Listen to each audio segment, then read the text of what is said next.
Obrigado. É uma alegria enorme estar aqui com vocês. Agradeço aí o Igor, né, que fez toda essa mediação para conhecer aqui o pessoal do INSPER, né, o pessoal da ABU, que a gente já conhece já faz tempo, desde a época da universidade. Meu envolvimento com a ABU foi de 2002 a 2006, lá na PUC de São Paulo, onde eu fiz a graduação depois do mestrado. E tem sido muito rica essa passagem toda de história mesmo da ABU no contexto brasileiro, desde o seu início até hoje, como ela vem sobrevivendo aos grandes desafios e como ela vem se refazendo e fazendo e vai cada vez mais conquistando o seu espaço de uma maneira inteligente, de uma maneira também muito sensível. Então, estou muito feliz de estar hoje aqui conhecendo o trabalho de vocês e poder falar sobre um tópico que para mim é extremamente, eu diria assim, sensível. Eu li o Dostoiévski, eu diria assim, num dos momentos em que Dostoiévski poderia arruinar tudo que tinha ainda de possível fé dentro do meu coração, da minha vida. Então, ele veio numa época que eu falei assim, se tinha uma época errada para ler o Dostoiévski, Nietzsche, Foucault, Deleuze, Guattari, era essa época, e foi essa época que todos eles povoaram a minha vida, a minha mente, e o efeito foi o contrário do que eu esperava. Por várias razões. Uma delas eu quero trabalhar hoje aqui, que foi uma descoberta, especialmente na literatura, de alguns assuntos que às vezes parecem ser tabu quando a gente vai falar sobre fé, quando a gente vai falar sobre esfera pública, quando a gente vai falar sobre secularismo, quando a gente vai falar sobre a vida no dia a dia, no chão da segunda, sexta-feira, diante daquelas realidades da vida que não parecem ser realidades sagradas, religiosas, porque não envolvem nada da nossa, digamos assim, das nossas liturgias de fim de semana, com igreja, etc., mas que envolve boa parte daquele elan vital que nos move. Porque ninguém vai para uma universidade simplesmente por nada. A gente vai para a universidade porque a gente deposita ali também alguma confiança de que depois desse inferno a gente vai encontrar um céu no final. Não é? E aí, quando termina o inferno, a gente descobre que não, a gente ainda tem que passar por outro inferno, que é procurar um emprego. Ou encontrar alguma maneira de trabalhar toda a vocação que a gente durante 4, 5 anos investiu. E aí depois a gente entra no emprego, encontra o trabalho, abre um negócio, não é? Monta um negócio porque quer ganhar o primeiro milhão na vida. Não é? E aí descobre, não é, que só vai ser feliz depois de acabar tudo, né? Depois de ser aposentado, porque o trabalho parece ser tão infernal, parece ser um bate-estaca tão infernal de cadê o sentido, cadê a razão de ser disso, por que eu estou fazendo essas coisas? E aquelas perguntas que a gente achava que elas só atravessariam a gente nos primeiros anos da universidade, quando nós não sabíamos nem sequer se o curso que estávamos matriculados era de fato o curso que corresponderia com a nossa vocação, com o nosso destino, etc. E a gente pensa, bom, acho que um dia isso vai acabar. E aí a gente, de repente, com 40, 45, se pergunta, poxa, mas eu achava que isso era uma questão, né, inicial da carreira. Por que depois de tanto tempo ainda sou uma crise de vocação, uma crise sobre minha finalidade no mundo, sobre para que eu estou aqui nesse lugar, o que eu estou fazendo com a minha vida, etc. Então, o Dostoiévski, ele é uma personagem interessante, ele é um autor de personagens muito interessantes, porque ele coloca diante da gente personagens que parecem dizer aquilo que a gente não consegue dizer, mas só consegue pensar. E tem 2 livros do Dostoiévski que me ajudaram a dizer aquilo que eu pensava e não conseguia falar. São 2 livros. Um livro é este aqui, Memórias do Subsolo, um livro que ele escreve logo depois que ele sai do exílio na Sibéria, 1864. Quem já leu esse livro aqui? Memórias do Subsolo, levanta a mão. Tem muita gente que já leu Memórias do Subsolo. Muito bom. E depois este aqui, ó, que é O Sonho de um Homem Ridículo. Esse aqui ele escreveu 2 anos antes dele morrer, em 1877. Quem já leu esse aqui? É um conto pequenininho. Muito bom, ótimo. Então, estes 2 personagens, que são protagonistas nessas 2 obras, eles têm algo em comum. Eles têm seus 40 anos de idade. E com seus 40 anos de idade, eles chegam a uma espécie de reflexão sobre o que eles fizeram quando tinham 20 anos de idade, especialmente Memórias do Subsolo. A primeira parte de Memórias do Subsolo é a reflexão de um homem de 40 anos que tem lá um perfil, que eu não vou falar agora, daqui a pouco a gente vai falar sobre esse perfil, mas que de repente, na parte 2, começa a rememorar os seus 20 anos, as decisões que tinha tomado 20 anos atrás. Já o personagem, o protagonista do Sonho de um Homem Ridículo, ele é só um homem ridículo mesmo. Ele é um homem de 40 anos, que podia ficar quieto, mas não ficou. Que tinha que fazer algumas coisas que, de fato, colocariam ele numa situação um pouco mais adequada, mas ele fazia questão de ser estúpido mesmo. Fazia questão de ser a pessoa mais humilhante possível que pudesse existir no seu contexto. E ele tinha consciência disso e aceitava muito bem isso, e estava feliz, entre aspas, por ser esse homem ridículo. Então, essas duas personagens, elas me chamam a atenção por dois temas. Um tema, vou aqui usar a lousa, já que eu vi uma lousa, não posso ver lousa. Deixa eu afastar aqui. Dois temas. Um que é o desagradável e o outro tema que é o ridículo.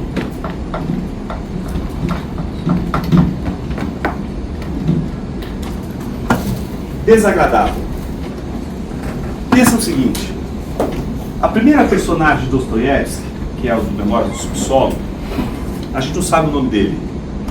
Não sabe o nome dele. A única coisa que a gente sabe, a gente descobre quando abre o livro. Ele diz assim: sou um homem doente. Um homem mau. Um homem desagradável. Se ler essas três primeiras, digamos assim, interjeições sobre a personagem, você, na hora, assim, eu preciso decidir se eu vou ler essa porcaria ou não. Porque na hora que ele diz, eu sou um homem doente, um homem mau, um homem desagradável, você forma a imagem de todas as pessoas que têm essas mesmas qualidades, e você diz, não quero nem ouvir o que o cara está falando. Mas, se você cair na tentação de ler o próximo parágrafo, ferrou. Porque aí você vai ler o próximo parágrafo e vai querer ler o resto. Você vai querer saber por que ele é uma pessoa doente, um homem mau, uma pessoa desagradável. 2 páginas depois você descobre, quando ele diz assim, que o mundo todo se exploda, desde que eu possa às 6 horas tomar o meu chá tranquilamente, sem ninguém me perturbar. E aí você começa a perceber que se trata de uma personagem que não está nem aí para nada. Ela não tem nenhuma preocupação com a alteridade, ela não tem nenhuma preocupação com o outro, não tem nenhuma preocupação com um significado para a vida. Ela não procura um sentido para a vida, ela não procura uma razão para as coisas. Esse personagem chega aos 40 anos com a seguinte conclusão: a vida é um grande absurdo, nada faz sentido e ponto final. E eu não vou querer buscar nenhum sentido para a vida, não quero buscar um sentido para a vida. E veja, eu sou doente justamente porque eu poderia, ao não encontrar o sentido da vida, me matar, mas nem me matar eu não posso cometer o suicídio. Porque se eu cometo o suicídio, eu já vou ser uma pessoa que acredita em algo, e eu não quero acreditar em algo. Não quero ser redimido, não quero redenção, não quero ser salvo, não quero que me salvem, não quero que façam nada por mim, me esqueçam. Mas eu quero, sim, me vingar. Me vingar de todas as pessoas que olharam para mim e subestimaram minha inteligência. Subestimaram minhas capacidades, subestimaram meus dons, subestimaram minhas qualidades todas. Então ele é alguém que vai ser construído sob 2 pilares. Um pilar é o do ressentimento,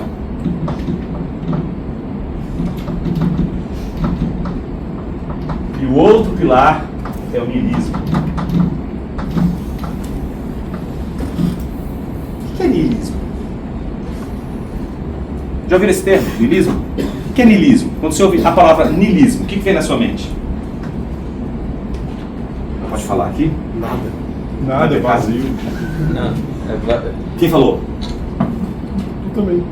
vazio de sentido. Vazio de sentido. E alguém falou nada? Descrença. Nada. Né? Vem do latim nihilo.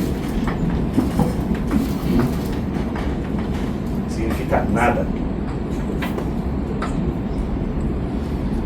A gente não consegue, às vezes, entender o que é o niilismo, enquanto a gente não entender os comprometimentos do niilismo. A gente acha que o niilismo ele é algo que é simplesmente uma pessoa sem sentido encontra sentido na vida. Não é só uma ausência de significado para a vida, não é só um vazio de sentido para a vida. Não é só alguém que não consegue encontrar um sentido para a vida. É alguém que tem que assumir viver sem um sentido para a vida. Porque, em geral, o que acontece? O que acontece, Sartre já ensinou. Todas as pessoas que não encontram sentido para a vida encontram uma corda para pendurar o seu pescoço, simples assim. O que faz as pessoas viverem e acordarem toda segunda-feira e arrastarem uma pedra maior do que elas até o cume da montanha? Um sentido. Mas às vezes a gente se depara com o absurdo. E o absurdo, tanto Sartre, os existencialistas em especial, Albert Camus, por exemplo, pensavam o absurdo como a grande explicação para o suicídio. Já ouviram falar no mito de Sísifo, do Camus? Se não leiam, pode passar dessa vida para outra sem ler. Mito de Sísifo. Albert Camus. O que ele conta ali? Ali é o arrazoado dele sobre o suicídio. Ele vai explicar por que as pessoas cometem suicídio. E ele vai dizer porque elas não conseguem encontrar um significado na vida. E elas não encontram a ausência de significado da vida sem fazer nada, no nada. Elas encontram um vazio de significado na vida com as suas agendas ocupadas, com as suas agendas cheias, com muitos compromissos na vida. Ou seja, a ausência de significado não é sentida por uma pessoa que foi abandonada, que sofre um abandono cósmico, que tem uma agenda completamente aberta porque não tem nada para fazer na vida. Não! Essa angústia da existência, do significado da vida, que o Camus vai trabalhar aqui, ela é resultado de uma agenda repleta, de uma agenda cheia de atividades, repleta de tarefas a fazer, e que no fim das contas a pessoa se pergunta, depois de ver tantas tarefas, por que eu estou trabalhando tanto? Por isso que ele vai recorrer ao mito de Sísifo. Lembra do mito de Sísifo? O mito de Sísifo, ele foi condenado pelos deuses a arrastar uma pedra que é maior do que ele, do sopé da montanha, até o cume da montanha. Então, de manhã cedinho, ele pegava aquela pedra gigante, maior do que ele, rolava aquela pedra debaixo de um sol escaldante, até o cume da montanha. Quando ele chegava no cume da montanha, aquela pedra rolava até o sopé da montanha e ele, noite adentro, descia a montanha, para no dia seguinte, quando ele chegava no sopé da montanha, pegar aquela pedra maior do que ele, arrastar debaixo do sol escaldante, levar até o cume da montanha. Quando chegava no cume da montanha, aquela pedra rolava até o sopé da montanha, ele, noite adentro, descia até chegar no dia seguinte, pegar aquela pedra maior do que ele, arrastar aquela pedra até o cume da montanha. Quando aquela pedra, no dia seguinte, chegava no cume da montanha, debaixo de um sol escaldante, já tinha chegado o fim do dia, e a pedra não parava lá em cima, rolava até o sopé da montanha, ele descia a monte adentro, e quando chegava no dia seguinte, o sol estava radiando, mas ele já estava com aquela pedra, esperando para que ele subisse com aquela pedra até o cume da montanha. Ele subia até o cume da montanha, subia... Entendeu? Não é falta do que fazer, é a plenitude, o enchimento de tanta coisa que faz alguém perguntar pelo significado da vida. Não se assuste se você encontrar pessoas perguntando pelo sentido da vida com as suas agendas cheias. Não são apenas as pessoas que de repente estão num aspecto, num aspecto mais depressivo, que estariam fadadas a uma perda de sentido na vida e, portanto, ao suicídio. Pessoas repletas de atividades podem, no meio de suas atividades, se perguntarem: onde está o sentido de tudo isso aqui? Então, imagine você que a opção do niilista é a opção daquele que, ao olhar esse ritmo de carregar uma pedra do sopé da montanha até o final e se perguntar depois: por que eu estou fazendo essa atividade se no final das contas eu não ganho nada com essa pedra?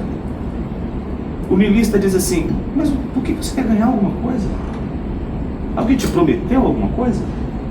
Você tem algum direito? Você tem alguma validação de que no final das contas você vai ter de receber alguma recompensa por toda essa vida desgraçada que você vive debaixo do sol escaldante? Não, então por que você está querendo ser recompensado pelos seus esforços? Então ele começa a perguntar sobre a razão de ser dessa tal da recompensa. Como ele não acredita na recompensa, ele se sente ressentido, porque ele durante muito tempo acreditou que todos os esforços, todo o trabalho que ele demandou, iria recompensá-lo. Vai passar tantos anos na universidade, vai terminar pensando, tem de compensar, né? Tá o último ano, último semestre, você tá, a sala de aula fica igual um presídio, né? Você vai só fazendo, marcando, tá acabando, né? Contando os dias, não é isso? E aí você acha, vai ter um significado disso tudo.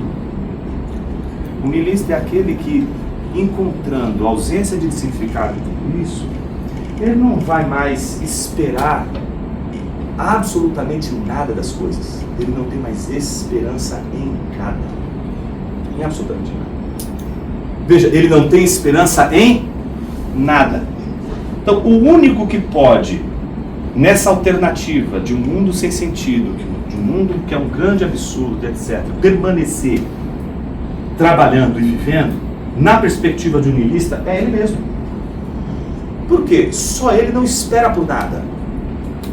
Se ele, por exemplo, opta pelo suicídio, o que ele está dizendo para todos aqueles que estão o seguindo? Que tem uma esperança. Acredito que isso aqui pode pôr fim em tudo. Ou seja, ele entende que a pessoa que comete o suicídio nas últimas circunstâncias da vida, ela ainda se apegou a uma esperança. E o niilista, ele vai ser completamente uma apologética completamente contrária ao suicídio. Ele vai dizer, você não pode se suicidar. Você não pode dar cabo do seu vida. Se você fizer isso, você simplesmente está negando a fé niilista. E o que é o credo niilista? Não espere nada de ninguém, não espere nada das pessoas, não espere absolutamente nada.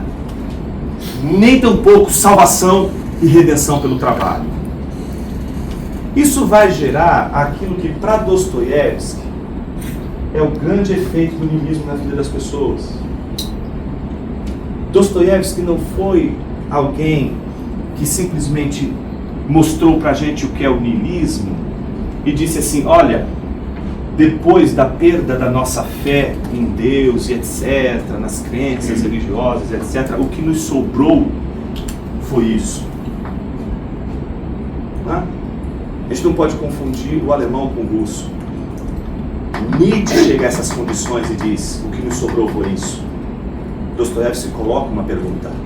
É diferente, ele está dizendo, só nos sobrou isso.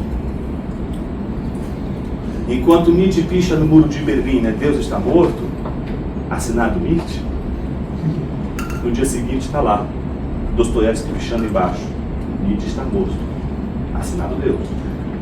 Porque se existe alguma coisa que não morreu, até hoje, em qualquer lugar deste planeta, né, é a crença de que este mundo não esconde que há uma espécie de ordem, de razão, de sentido para as coisas.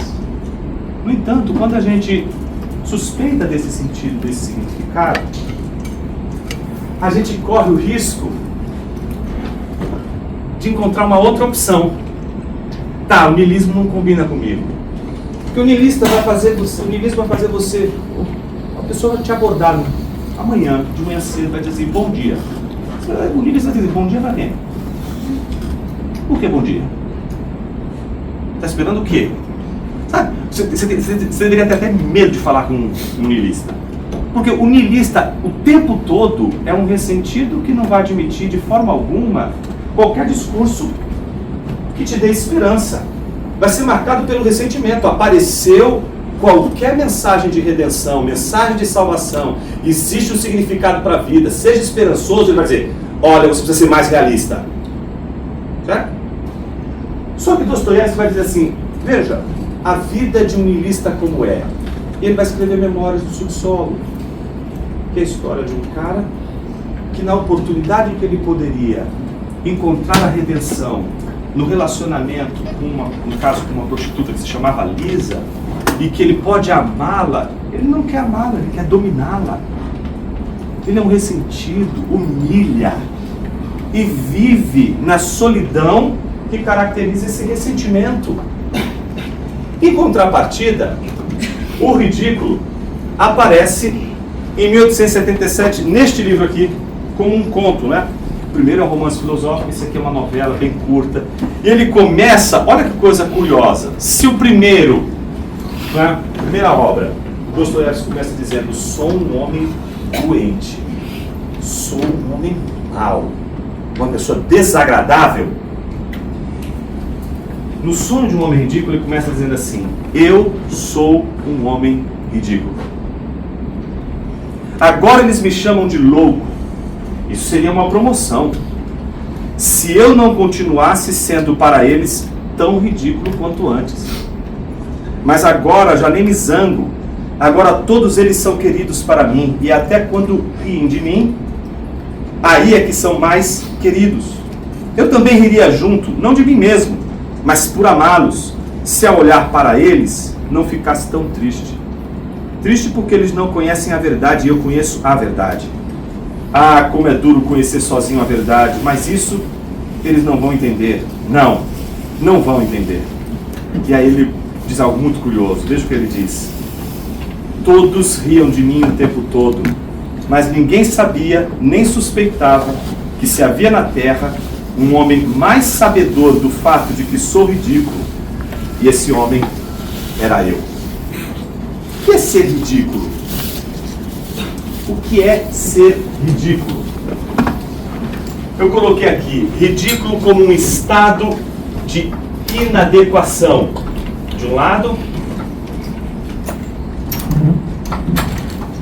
e do outro, o fracasso na camuflagem.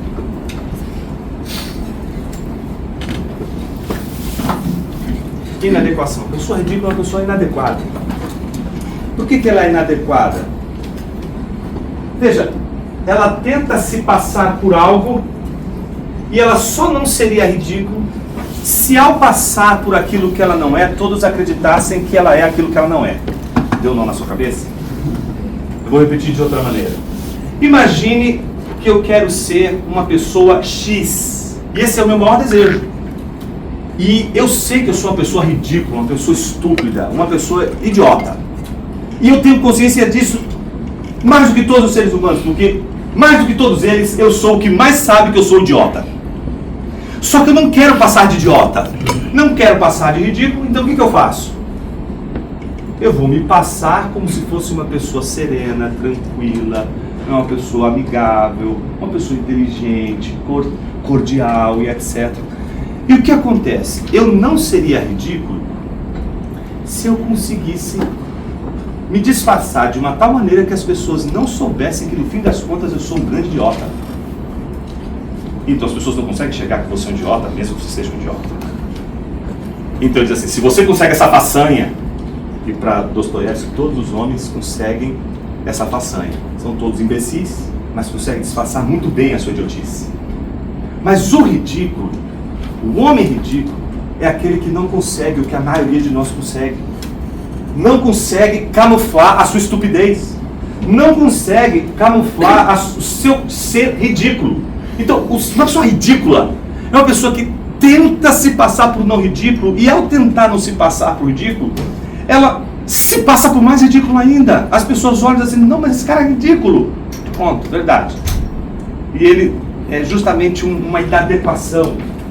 Essa inadequação, ela acontece quando você assume, às vezes, máscaras que não são suas, armaduras que não são suas. Por exemplo, uma das histórias bíblicas que são bem interessantes para refletir esse caráter ridículo, não é, de um homem ridículo, é Davi. Davi, ele precisa escolher ser um homem ridículo ou não. Dão para ele uma armadura, é a armadura do rei, pô. O rei está dizendo, vai lá, desafia lá o gigante, mas eu vou te dar a minha armadura. Certo? Quando ele põe a armadura, o que acontece? Ele é risível. É ridículo Davi naquela armadura, não cabe nele. Você é ridículo quando você quer caber na roupa do seu pai, você cabe na roupa da sua mãe, no sonho das pessoas que você julga que são maravilhosas. São armaduras muito grandes, são pessoas grandiosas. Você quer ser essas pessoas. Quando você se coloca nessas armaduras, o que acontece? É como Davi. Você fica sambando ali, aquelas armaduras não são suas. A roupa não é sua. O jeito não é seu. Mas Davi, ele vai sair da posição de ridículo quando ele desistir de se passar por Saul. Ele desistir da sua camuflagem. Isso não é fácil. Não é fácil as pessoas desistirem de ser o que elas querem ser, porque elas acreditam que ao se tornarem o que elas querem ser, elas serão extraordinárias. Então, ao contrário do niilista, a esperança do ridículo é que, no final das contas, as pessoas nunca vão descobrir que eu sou um estúpido. E eu vou viver a minha vida nessa farsa, a fim de que as pessoas nunca descubram que no fundo eu sou uma pessoa mesquinha, eu só penso em mim mesmo, eu não estou nem aí com o outro, eu quero ter meu prazer, eu quero ter minhas coisinhas, eu quero ter tudo organizado na minha vida, mas não fica bem que o meu marketing pessoal, né, me mostrar semelhante ao meu, né, duplo. Então eu desfaço o meu niilismo. É um niilismo disfarçado. É um niilismo que leva alguém a viver uma vida dupla como o homem ridículo. O curioso é que esse homem ridículo, veja, ele é tão ridículo, que diferente do niilista, o que acontece? O niilista, o tópico do suicídio não aparece, certo? Imagina, não pode aparecer para o niilista o tópico do suicídio. Para ele, o suicídio seria a autodestruição do niilismo dele. Já o homem ridículo, não. No momento em que ele descobre que ele é ridículo mesmo e que ele não consegue disfarçar a sua estupidez, o que ele resolve fazer? Se suicidar.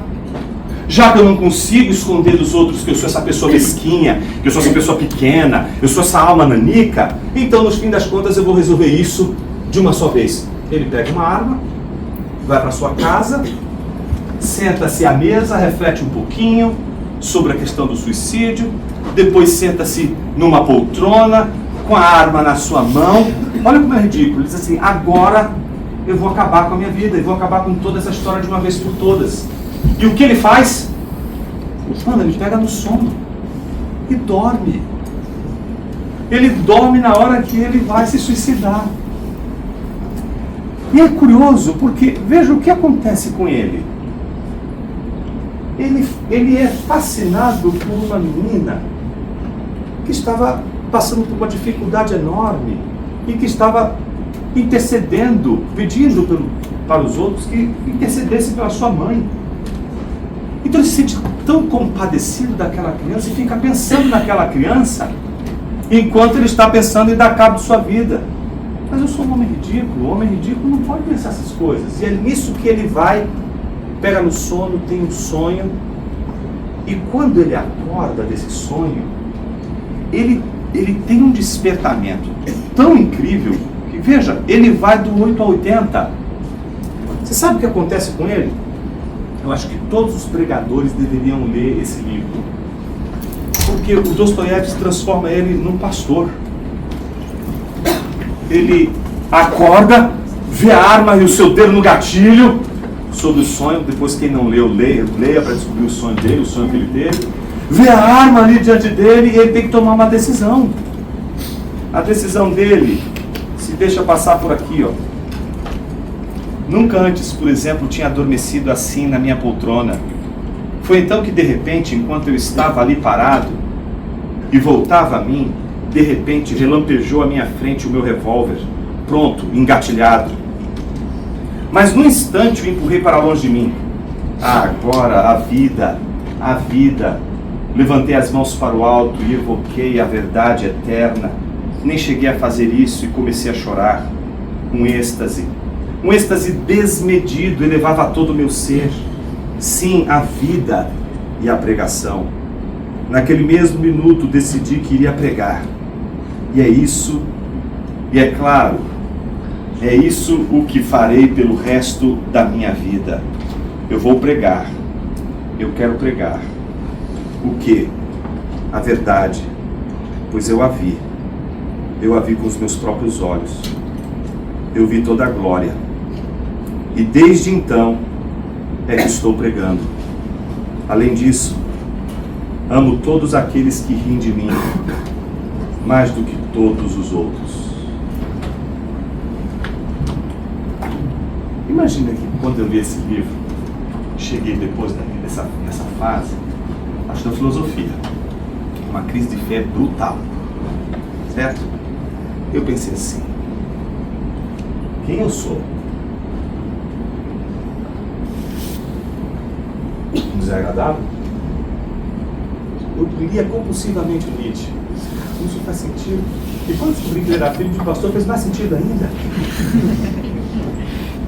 E eu olhava tudo aquilo e falei assim, não entendo ele. Não entendo a raiva dele. Eu sei de onde vem essa raiva. Eu sei de onde vem isso aqui. Eu reconheço esse ressentimento dele. Eu sei onde mora esse ressentimento. Mas aí eu vi um homem ridículo. Eu me perguntei assim, eu acho que eu sou niilista. Mas aí eu descobri que no fundo eu não era niilista não. Eu era ridículo. E desde então eu tento mostrar para as pessoas que estão à minha volta que elas também são ridículas. Nunca esqueço, quando eu estava ensinando Nietzsche na universidade, e o sujeito que estava lá, né, depois que eu expliquei o que era niilismo, no final da aula levantou a mão e disse assim, professor, eu disse, pois não, eu sou niilista. Eu falei, putz, meu, como é que eu saio dessa aqui? Eu olhei para ele e disse, não, você não é. Ele disse, não, professor, eu sou isso que você falou, eu represento, essa é a minha vida, eu sou isso aqui, eu sou niilista, eu não quero me matar, mas eu quero ver o mundo pegando fogo, e eu quero estar tomando meu chazinho mesmo. Aí eu olhei para ele e disse assim, bicho, você tem irmã? Aí ele tomou um choque, né? Eu falei, fica tranquilo, eu sou casado. Aí ele falou, você tem, professor? Eu falei assim, cuidado, quantos anos ela tem? Aí ele disse assim, eu sou um ano mais nova que eu. Ótimo. É isso, professor. Eu falei assim, cara, por que você não casa com a sua irmã? Cara, ele fez essa cara que você fez agora. Ele não esperava aquilo ali. E ele olhou assim, peraí, para, professor. Você para, professor? Eu falei, cara, você, imagina que você vai realizar duas coisas maravilhosas na sua vida. Primeira delas, pensa, você não vai ter nenhuma surpresa, o casamento para você não vai ser um Kinder Ovo com uma surpresa desagradável. Você conhece aquela desgraçada desde pequena, você não tem nada que você faça que ela vai se assombrar com você. E não tem nada que ela faça que você vai se assombrar com ela. Mundo perfeito, por que você não casa com a sua irmã? Professor, para com isso. Pensa que esse ainda não é o melhor argumento para você casar com a sua irmã. O melhor argumento vem a seguir. Você vai realizar o desejo enrustido, escondido de toda a população masculina, especialmente ocidental. Ele fez essa mesma cara que você está fazendo. Eu olhei para ele e disse assim, bicho, você imaginou que você vai casar e ao mesmo tempo quem vai ser a sua sogra é sua mãe? Aí ele bugou na hora, né? Imagina, cara, vai ser a sua mãe, é o menor dos mundos, não é?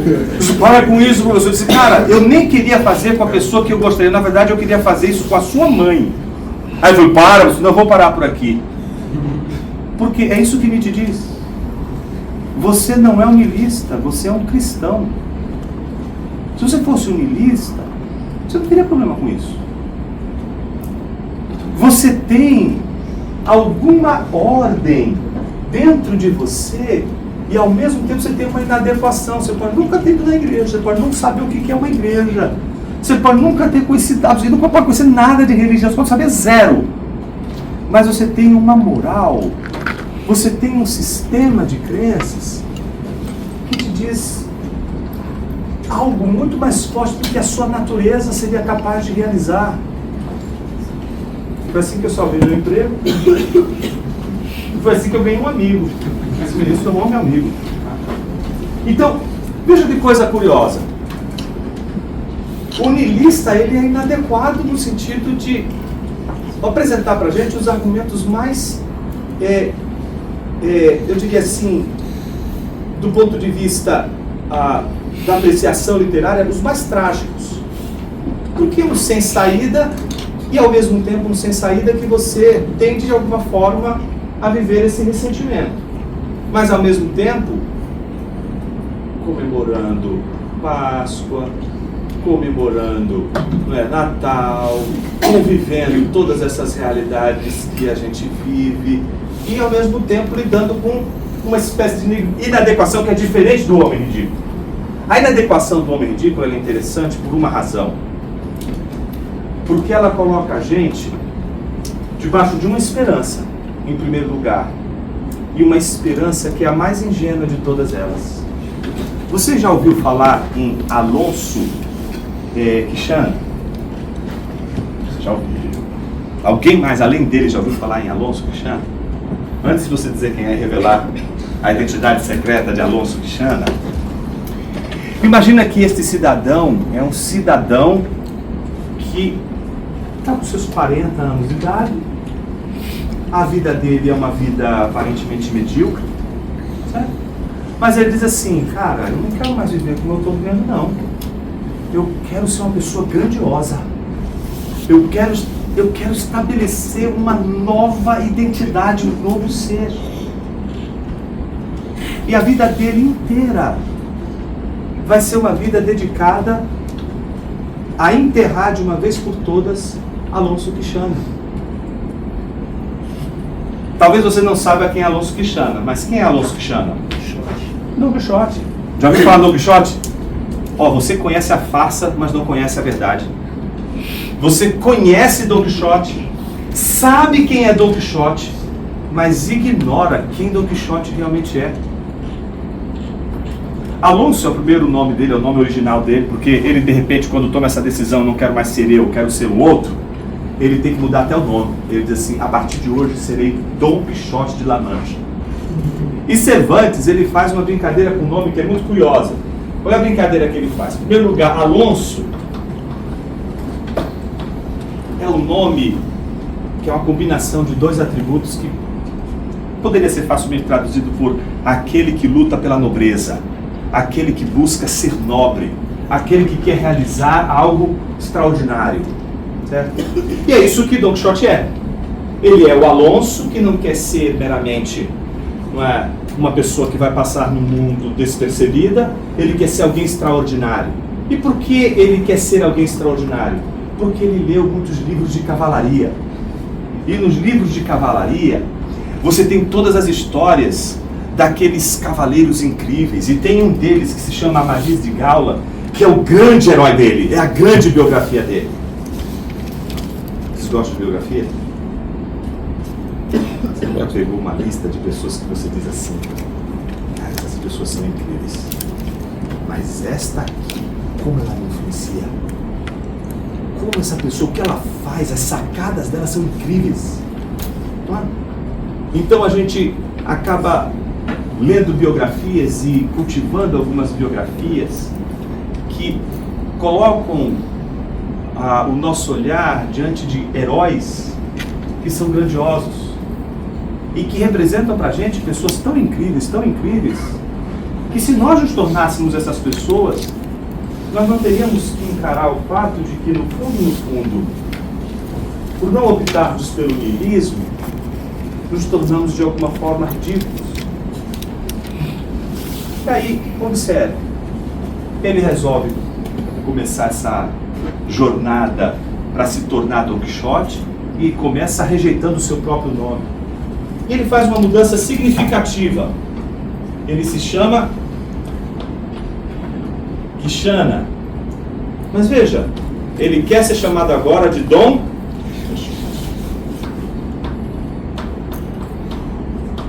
Quixote. Algo permanece, não permanece? Algo permanece. Quem ele de fato é, está tanto em Quixana como em Quixote.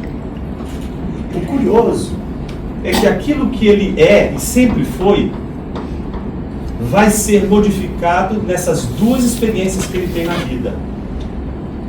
Essas duas experiências que ele tem na vida e que descreve Por que eu estou citando o Don Quixote?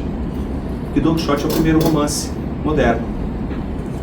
Todos os romances que você puder ler hoje, como o de Dostoiévski, segue a herança do Cervantes. Tudo que vem antes de Cervantes está em outra categoria literária.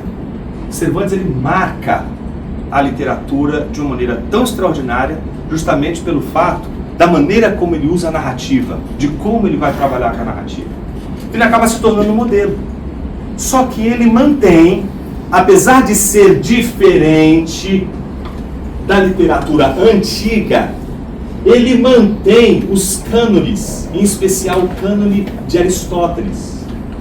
Todo enredo, seja um mito, seja uma crônica, seja, no caso, o romance de Cervantes, todos eles vão manter um padrão. Que padrão é esse? Imagine que toda história, ela tem sempre duas partes, e elas são desiguais.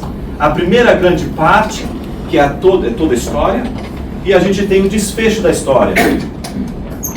Certo? No desfecho da história, Aristóteles diz que a gente tem duas coisas: reconhecimento,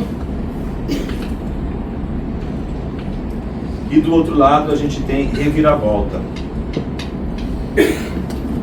A palavra peripateia, de peripécia, que é a grande virada, a virada do jogo. Veja, em geral, o que Aristóteles está dizendo? Que todas as narrativas épicas, não é, os mitos, e depois Cervantes vai aplicar isso, e toda a literatura moderna também aplica esse cânone aristotélico em certa medida. No final, no desfecho da obra, vai mostrar sempre como o autor vai destinar a sua personagem, como ele vai resolver a sua personagem.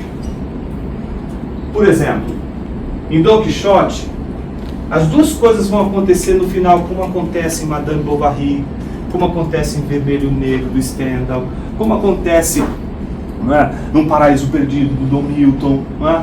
Como acontece também em Dante, mesmo que Dante ele esteja anterior a esse romance moderno, todos eles vão apresentar no final, no desfecho da jornada do herói, duas coisas: reconhecimento e reviravolta. O que é o reconhecimento? É a cena brutal, né, de Don Quixote, que é, a gente vai lendo Don Quixote e você fala assim, meu, que cara ridículo. Pensa, Don Quixote. Don Quixote, ele está lutando contra um moinho de vento, mas ele está dizendo, não, eu estou lutando contra gigantes.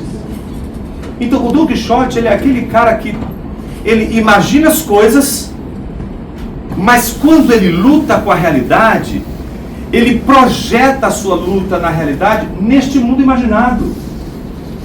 Então ele está sempre criando uma narrativa do real que tira ele do real. Então ele está lutando contra moinhos de vento, mas no fundo, o Sancho Panza, que está vendo moinhos de vento, ouve o seu senhor dizendo, não, eu estou lutando contra gigantes.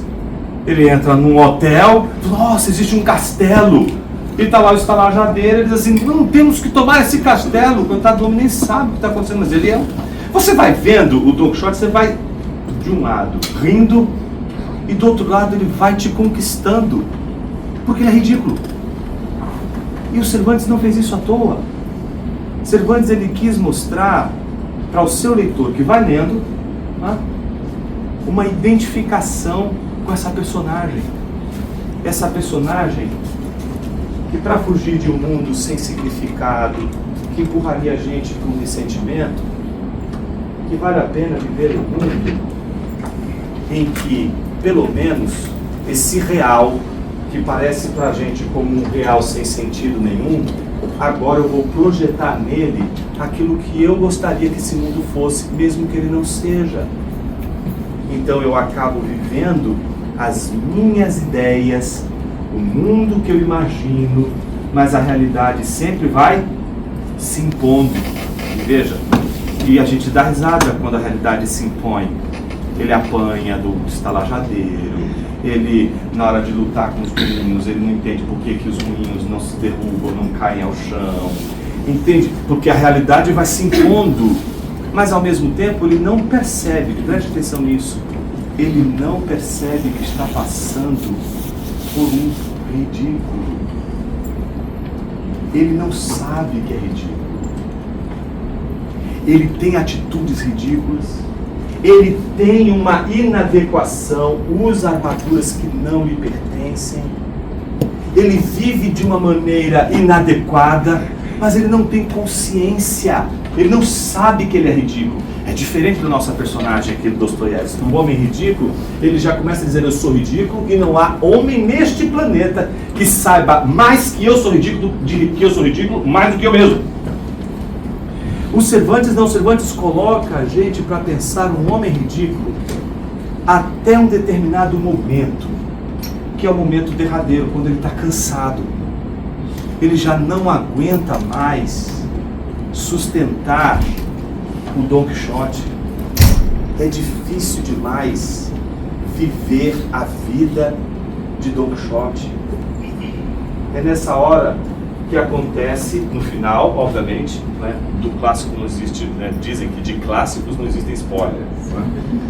Mas é aqui que acontece o reconhecimento, né? É naquela hora em que ele descobre e diz: malditos livros, eles me fizeram sonhar com estes cavaleiros e desejar ser estes cavaleiros. Já leram Madame Bovary do Flaubert? Não pode passar essa vida toda sem ler Madame Bovary. Livraço.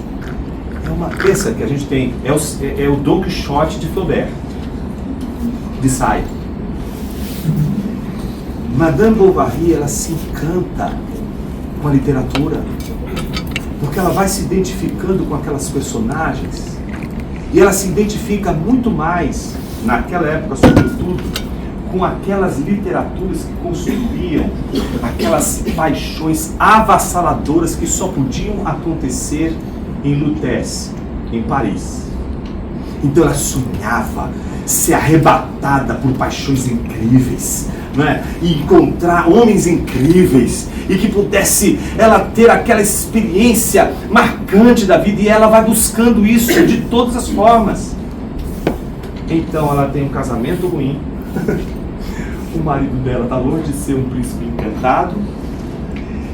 Ela desenvolve a relação dela com qualquer outro homem, e qualquer outro homem parece para ela não se encaixar dentro das expectativas. Ela também não consegue se encaixar nas expectativas. Ela está surfando o tempo todo naquele ser que ela não é. Bom, o desfecho de Madame Bovary é o reconhecimento. Ela tem de reconhecer que ela é ridícula, como Dom Quixote. Eu tenho de reconhecer que eu sou ridículo, e ele faz. E ele sabe de onde vem. Quando ele diz ele amaldiçoa os livros, né? Ali você tem que perceber a ironia de Cervantes, né? Você lê: eu odeio os livros, lendo um livro. É como a pessoa que diz, né? Saiam das redes sociais, porque elas fazem muito mal. E aí posta a foto no Instagram. É essa coisa que está ali, sendo dita ali por Cervantes. E é no finalzinho que ele vai reconhecer que ele é ridículo e que ele precisa assumir quem ele é, e ele tem pouco tempo de vida. E aí que ele diz: não, meu nome não é Dom Quixote, meu nome é Alonso Quixana. A história de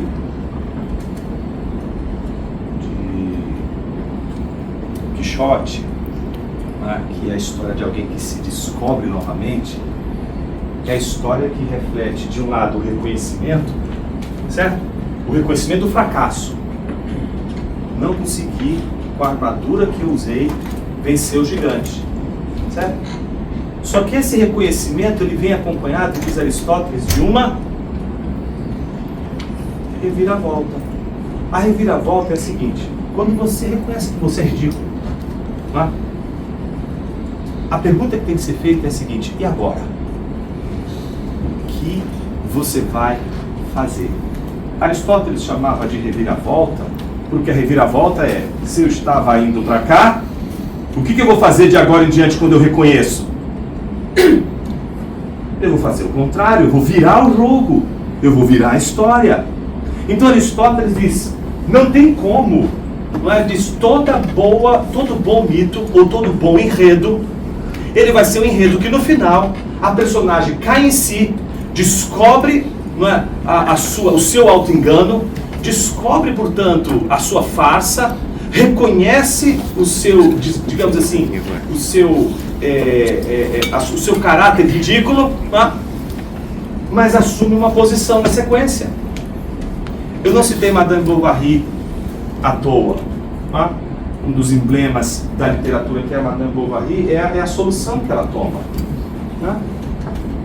Veja, se de um lado a gente tem um Cervantes que diz: eu tenho pouco tempo para viver, mas eu vou morrer como Alonso. Do outro lado, a gente tem uma personagem que é Bovary, Madame Emma Bovary, que já sucumbe. Ela reconhece que ela é ridícula. Mas na hora de fazer a reviravolta, a sua reviravolta é trágica.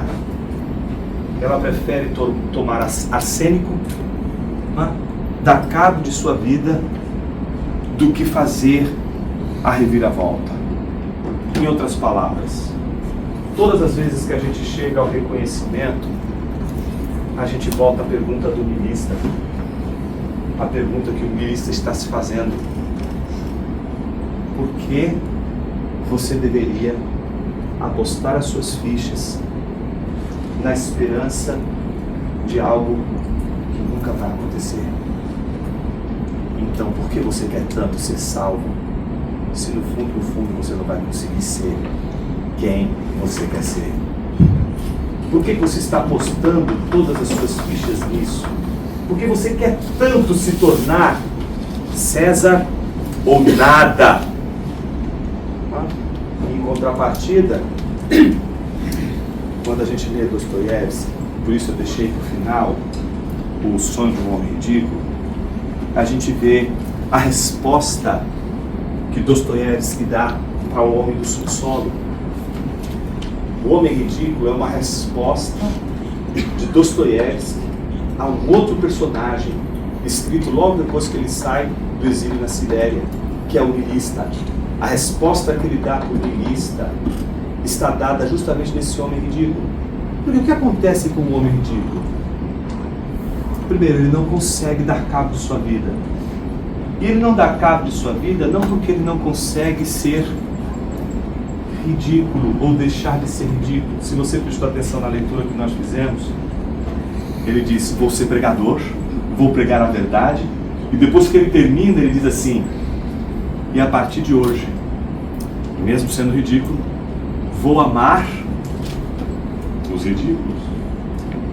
Ou seja, ele termina chamando a atenção para o estado da reviravolta deste homem ridículo. Você olha para ele e diz assim: por que ele é um homem ridículo? Por que ele é um homem ridículo? Porque no fundo, há uma inadequação. Eu não consigo ser quem eu gostaria de ser. É como aquele trecho do Tabacaria, do Fernando Pessoa, quando ele diz: lá pelas tantas vivi, estudei, amei e até criei, e hoje não há mendigo que eu não invejo só por não ser eu. Fiz de mim o que não soube, o que queria fazer de mim não fiz. O paletó que me deram era errado, eu não rejeitei. Quando eu quis tirar a máscara, era tarde demais. A máscara estava presa à cara. O homem ridículo é o homem que percebe que a máscara ficou presa à cara, o paletó que lhe deram para vestir não foi removido, a armadura do rei não chegou e disse assim: eu não vou usar essa armadura. Sabe aquela coisa? Você é de família de advogado, seu avô é advogado, eu sou advogado, você também vai ser filhinho de peixe, peixinho é. Já viu essa história? O sujeito diz assim: eu acho que eu vou ser advogado mesmo. Então, a grande pergunta, o grande ponto de reflexão hoje é: por que apostamos em ser o advogado? Por que você apostou em ser engenheiro? Você está apostando em ser psicólogo, apostando em ser economista, jurista, advogado? Por que você está apostando todas as fichas nisso? Você acredita que se você se tornar tudo isso que você está querendo ser, você vai deixar de ser ridículo? Ô, meu ridículo. Ninguém se livra. Porque esse mundo só tem dois tipos de pessoas. Ou pessoas ressentidas, ou pessoas ridículas. E dentre as pessoas ridículas, só existem dois tipos de ridículos. Os ridículos ignorantes, que não sabem que são ridículos, e os ridículos que sabem que são ridículos. E que porque sabem que são ridículos, não querem mais fazer o movimento de outrora. Qual que era o movimento de outrora? Eu vou ser o que os outros querem que eu seja. Não vou frustrar meu professor, orientador, porque orientador parece Deus na terra, né? Não vou frustrar meu orientador, não vou frustrar papai, não vou frustrar mamãe, não vou frustrar pastor de igreja, não vou frustrar namorada, namorado, nada. Eu vou lutar para corresponder com todas essas expectativas. Você lembra? Que o vazio de significado, ele não surge com pessoas vazias, surge com pessoas que estão trabalhando muito, dando muito duro para se tornar o que elas não são. É muito difícil, é muito cansativo, é muito penoso se tornar quem a gente não é. Aí o que acontece? A gente chega na adolescência da alma, que hoje parece que está nos 35 anos,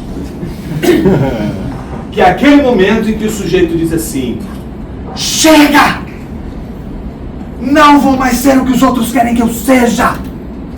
Agora eu vou ser quem eu quero ser. Não é isso?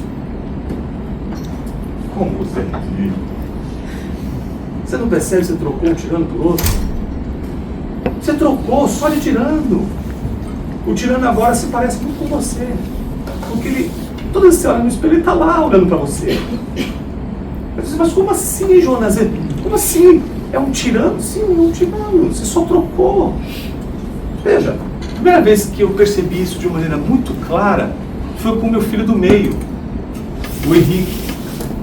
O Henrique um dia disse assim para mim: papai, quando eu crescer, eu quero ser o Batman, eu quero ser escritor e pastor. Eu olhei para ele e disse: meu Deus, esse menino está muito angustiado. Quanto esse menino está sofrendo? Como? Você percebe a dor dele? Ele está falando rindo, mas você está percebendo a dor dele? Você não percebeu ainda? É a mesma dor que Kierkegaard descreve na Doença até a Morte. Quando o sujeito diz: ser César ou nada. Quando o sujeito diz assim: quando eu crescer, eu quero ser. O que você acha que ele pensa que ele é? Pura potência. Nada. Eu ainda não sou. Ah, eu vou ser. Sabe aquela pergunta que diz: ah, não, quando eu terminar a faculdade eu vou ser. Quando eu chegar em tal data X eu vou ser. Esse ser que vai se protelando sob uma crença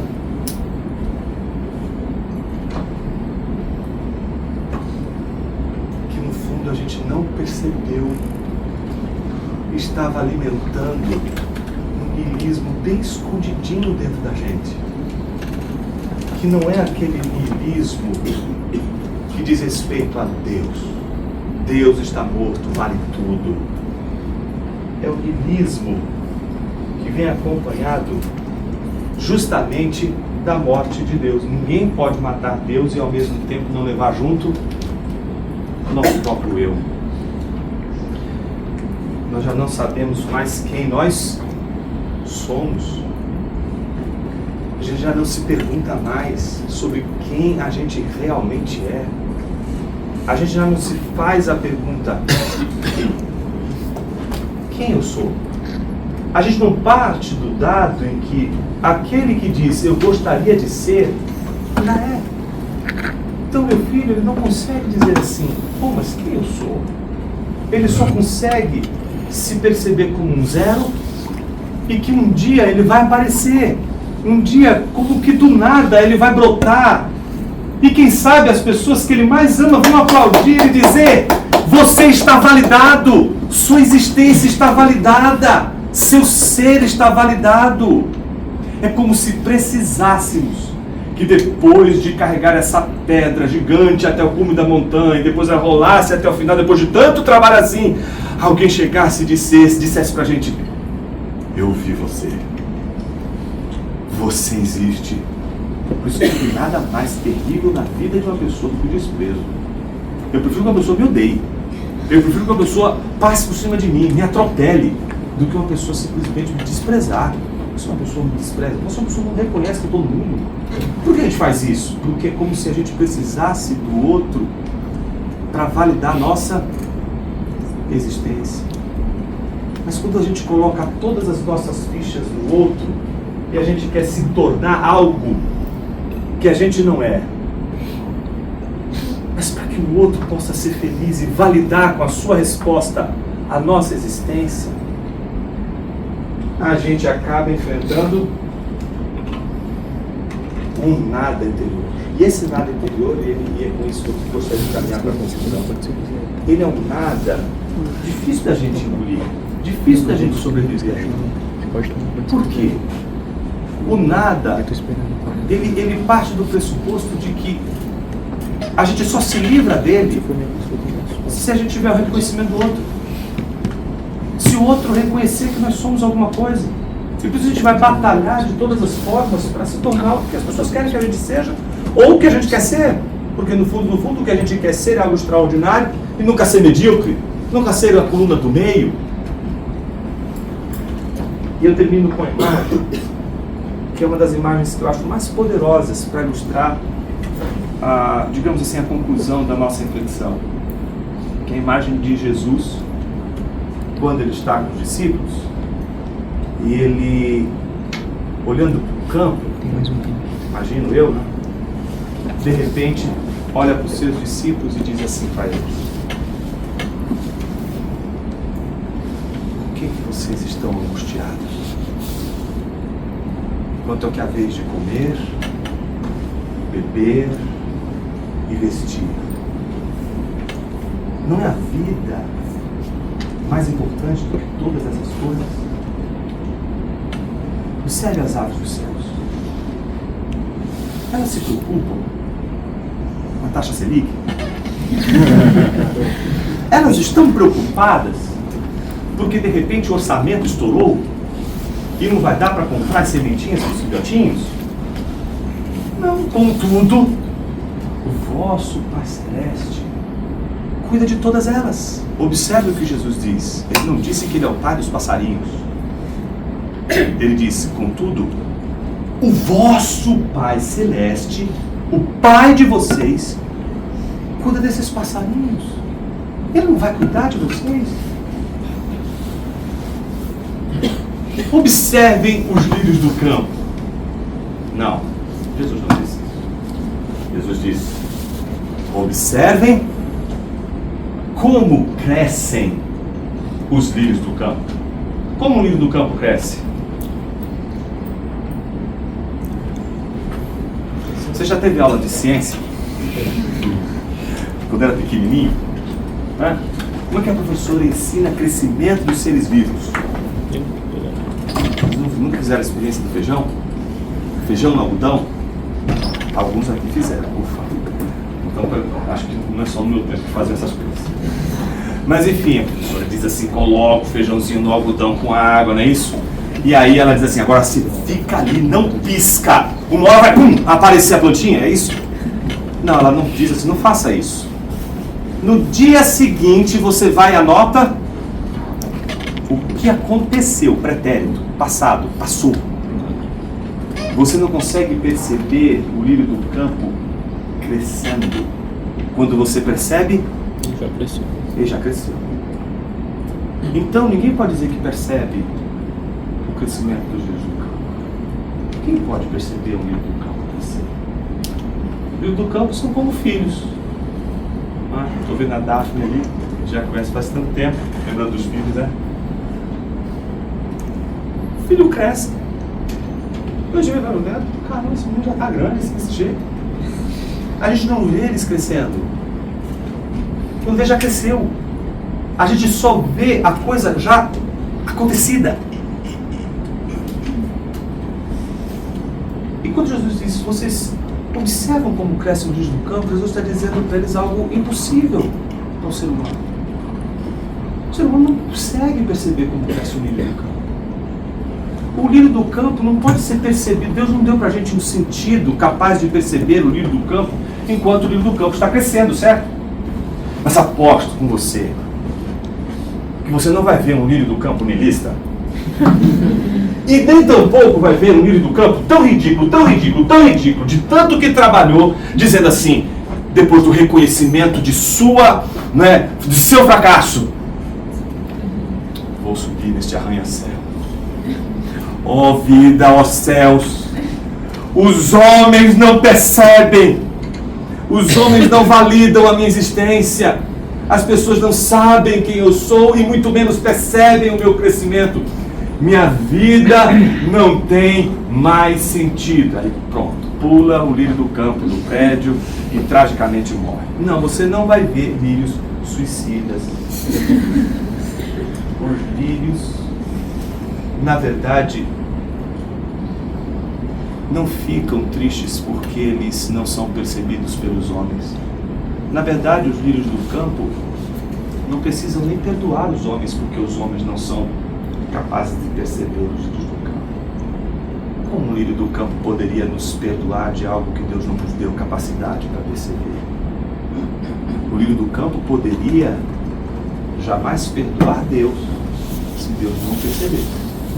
Mas os homens, como ele vai perdoar os homens se não dá para esperar dos homens que os lírios do campo sejam percebidos enquanto crescem? Deus não deu um sexto sentido para você perceber as pessoas crescendo enquanto elas estão crescendo. Deus te deu apenas um sentido para você perceber as coisas quando elas já acontecem.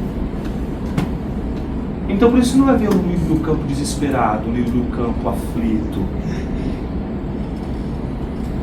Os seres humanos não podem ver um ser se desenvolver e reconhecer-se como uma farsa, depois de uma tentativa não de ser algo, mas de simplesmente, na tentativa de ser algo, silenciosamente dizendo: eu não vou ser quem você me fez ser. É uma tentativa de, com o meu ser, do jeito que eu quero ser, dizer um não bem grandão para ele assim: não é do seu jeito, é do meu jeito. O curioso é que o lírio do campo vai crescer, né, sem ser percebido pelos homens. Você vai crescer, eu vou crescer, todos nós vamos crescer, a despeito de papai, mamãe, esposa, esposo, filho, filha, colega, seja lá o patrão, seja lá o que for, professor, orientador, seja lá o que for, não perceberem. Vamos crescer independente das pessoas perceberem. Mas a pergunta que fica é: por que a gente quer tanto que os outros percebam que a gente se tornou quem a gente quis ser? Porque é como se a gente, de certa forma, para validar nossa existência, precisássemos da opinião pública mais do que aquela opinião que de fato valeria a pena ouvir, que é aquela que representa, de todas as opiniões que a gente possa ter neste mundo, aquela que vem carregada de um olhar diferente de todos os homens. Porque todos os homens tentaram te amar pela sua camuflagem, mas só Ele te amou sem camuflagem nenhuma. E é isso que a gente não suporta. Como Ele poderia amar pessoas tão ridículas? Não bastasse isso, Ele resolveu fazer algo bastante ridículo. Ele se fez homem. E até hoje, as pessoas o ridicularizam. Um rei ridículo. Porque afinal de contas, como pode ele ser um rei? E a coisa mais ridícula do mundo acontece. Marcos, o Evangelho de Marcos, chega a dizer, de mostrar o ridículo.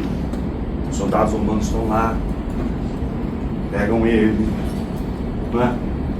Botam uma capa de púrpura sobre ele, botam uma coroa de espinhos, dizem, salve rei dos judeus.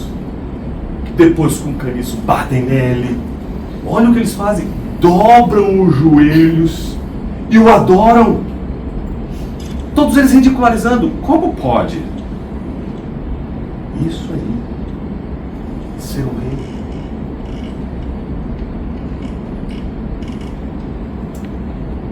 Talvez haja um chamado.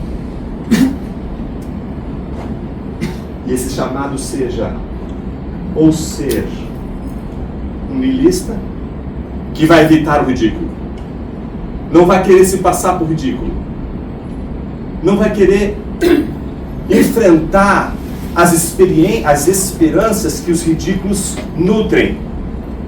Mas, curiosamente, há um chamado para o ridículo que me parece ser o mesmo chamado que Dostoiévski, em Sonho do Homem Ridículo, faz a todos os seus leitores. É como se ele olhasse para alguém que está lendo o livro e dissesse assim: você acha que um cara que de repente vai se matar, e na hora que vai se matar, ele nem consegue fazer isso direito, ele faz tudo tão errado que nem se matar ele consegue, porque na hora que ele vai se matar ele pega um sono, dorme, e quando ele acorda ele vira um pregador e vai passar dali pregando a verdade para todo mundo. A pergunta é, por que ele faz isso? Uma só razão: porque ele é ridículo.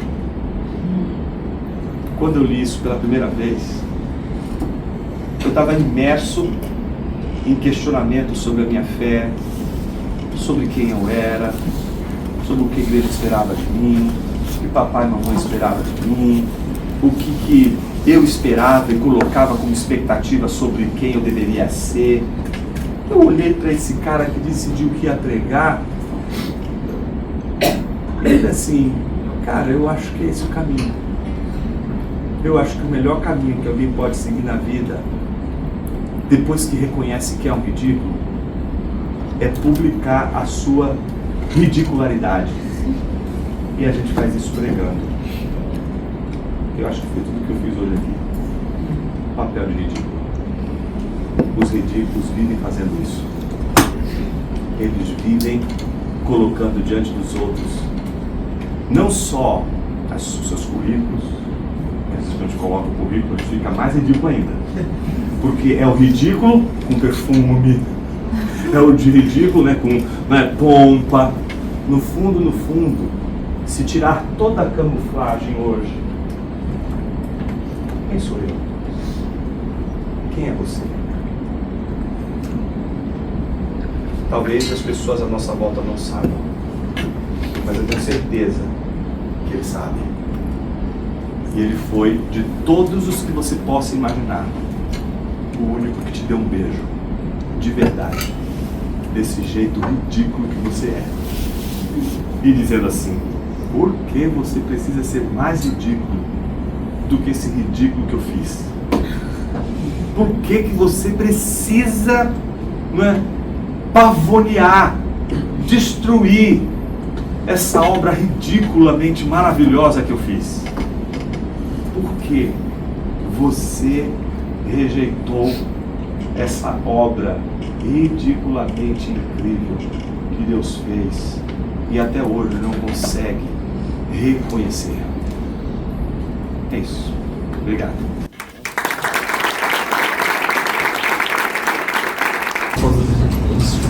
Sempre chega, ou tem que chegar, né, na conclusão de que nós somos ridículos, o outro é ridículo. Eu acho que a gente, eu concordo com Nietzsche. Niilistas para valer são poucos.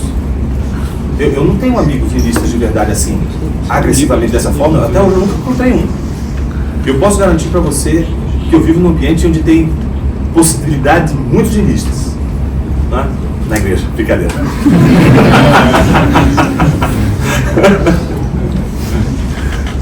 Mas essa safra aqui, ela dá para contar com os dedos. Isso aqui é insuportável. Por isso que o próprio Nietzsche vai dizer que existem nihilistas fortes e nihilistas fracos. Certo? Tem pessoas que fazem meio caminho do nihilismo, mas não conseguem suportar o nihilismo. Então, o que a gente encontra mais? Pessoas ridículas.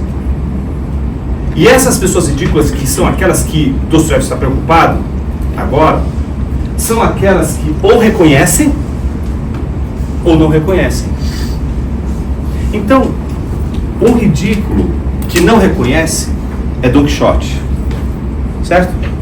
Um ridículo que reconhece é o Don Quixote que não quer mais ser Don Quixote. Ele não quer mais ser quixotesco, ele quer ser Alonso Quixana. Ele é o sujeito que agora diz, não, eu não vou fugir disso aqui não. Eu o tempo todo tentei me camuflar. Entende? Só que ao mesmo tempo que ele passa por ridículo, ele não tem clareza desse ser ridículo. Ele não sabe que ele está fazendo papel de ridículo. Todo mundo lá está rindo da cara dele. Todo mundo está rindo dele. Veja, o caso de Dostoiévski é diferente. Você tem um sujeito que sabe que é ridículo. Só que ele tem uma experiência avassaladora. Não é o ridículo que agora, que não sabe que é ridículo e que, como Don Quixote, agora reconhece que é ridículo e por isso agora quer ser Alonso. Não, este ridículo aqui, ele já sabe que é ridículo. Então, existem pessoas que são ridículas e pessoas que não sabem que são ridículas. Mas esses que são ridículos e que, de fato, reconhecem a sua, digamos assim, o seu caráter ridículo, eles vão ter dois caminhos, que é o contexto da reviravolta. Ou eles vão sofrer aquilo que a gente chama de conversão, e a conversão é essa reviravolta na vida, em que eles vão encontrar algo que é maior do que as pessoas e maior do que eles para definir o que eles são. Então ele já não quer mais ser o que os outros querem que ele seja, não quer mais ele ser quem ele quer ser, ele vai atender ao chamado de ser aquilo que outro ser maior do que ele, que é Deus, o determinou. Ele vai ser o que ele sempre foi. Ou ele vai partir para uma outra aventura, para tentar ser outra pessoa, só que agora sabendo que ele é uma pessoa ridícula, mas vai tentar investir ainda na camuflagem, vai ainda continuar vivendo a inadequação. Ela é uma pessoa que vai o tempo todo tentar ainda, vai dobrar a aposta. Mas ela é cínica? Cínica. Aí é o cinismo. Essa é a diferença entre cinismo filosófico, né? O cinismo e o niilismo. O niilista está dizendo para você o seguinte: a vida não faz sentido e para de querer encontrar sentido nas coisas, não tenha esperança. Viva em paz com isso. Certo? O cínico, ele também acredita que a vida, que na maior parte são os existencialistas, né? O Sartre defendia essa espécie de cinismo, que ela nasce na Grécia Antiga com Diógenes o Cão, quando ele diz assim, né? Ou encontra um sentido para a vida, ou uma corda para pendurar o seu pescoço. Então, por isso você vai ver uma parte dos existencialistas dizendo o seguinte: a vida não faz o menor sentido, ela é um grande absurdo, mas eles reconhecem, né? Isso aqui está ali no mito de Sísifo de Camus, eles reconhecem que sem sentido uma pessoa não pode viver. Então o que eles vão dizer? Mesmo que você saiba que o mundo não tem nenhum sentido, faça de um filho um sentido para a sua vida, faça da sua carreira um sentido para a vida, faça da igreja um sentido para a vida, faça do seu trabalho um sentido para a vida, faça de uma pessoa que você ama um sentido para a vida, faça de uma pauta para a vida, né? Social, um sentido para a vida, uma questão, uma batalha que você julgue ser capaz de doar à sua vida um sentido de sua vida, e isso vai te manter vivo. Então as pessoas cínicas são aquelas que sabem que o mundo não tem nenhum sentido, mas elas também sabem que sem sentido não vivem. Então por isso elas precisam fazer de conta que há um sentido na vida. E esse é a dobrar aposta, né? É o auto-engano. O auto-engano é essa coisa que faz você adiantar o relógio, sabe? Porque você é uma pessoa ontologicamente atrasada, biologicamente atrasada. Você tem um atraso de 15 minutos, porque você chega atrasado em seus compromissos sempre 15 minutos. E pontualmente 15 minutos atrasado. e você sabe que isso está te prejudicando demais e que você precisa melhorar. Aí o que você faz? Vou adiantar o relógio 15 minutos para que eu possa chegar sempre no compromisso na hora certa. Isso só vai funcionar se essa mentira que você contou para você não for mais mentira. Em algum momento essa mentira deixa de ser mentira porque você esqueceu que você adiantou o seu relógio. E aí funciona, né? Porque aí você sabe que você tem 15 minutos, você está atrasado no dia, só que você não sabe que você está no horário. Aí você fica desesperado, vai lá, eu vou chegar atrasado de novo. Só que quando você entra no carro, você olha para o relógio do carro que você não adiantou e ele denuncia que você está no tempo certo. E aí você olha, eu adiantei, pronto, você vai chegar atrasado de novo. Você só tinha uma chance para chegar no horário, você ter arrumado aquele relógio. Agora você sabe que você tem mais 15 minutos, é os 15 minutos que você precisa biologicamente para chegar atrasado no lugar e na hora que você não deveria chegar. Então o que eu estou querendo dizer com isso? Que o cinismo, ele é um movimento de acreditar em algo que eu preciso para viver, mesmo sabendo que ele não existe. Então, eu posso dizer para você que a minha experiência como crente de igreja e na universidade naquela época era de um cínico, coisa que é mais comum para os mais velhos. A gente acha que o cinismo ele chega tarde, mas ele está também presente no momento em que você... Será que eu acredito em Deus mesmo? Diz, não, eu preciso acreditar em Deus. Porque se não acreditar em Deus, tudo isso aqui não faz sentido. Então, aí Deus passa a ser uma ideia que se alguém mexer nessa ideia, eu estou ferrado. Eu estava nesse mundo, entendeu?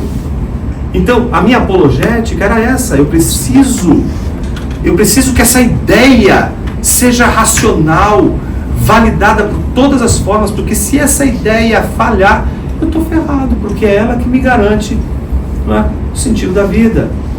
Então, eu penso que a conversão, ela não é uma experiência de uma certeza de que a vida não tem nenhum sentido, mas eu escolho acreditar em algo que faz sentido para que eu possa levar minha vida adiante. Eu preciso ter um encontro com algo que seja mais poderoso do que eu. E o encontro que eu tive foi justamente proveniente dessa conversa com o bigodudo. Por quê?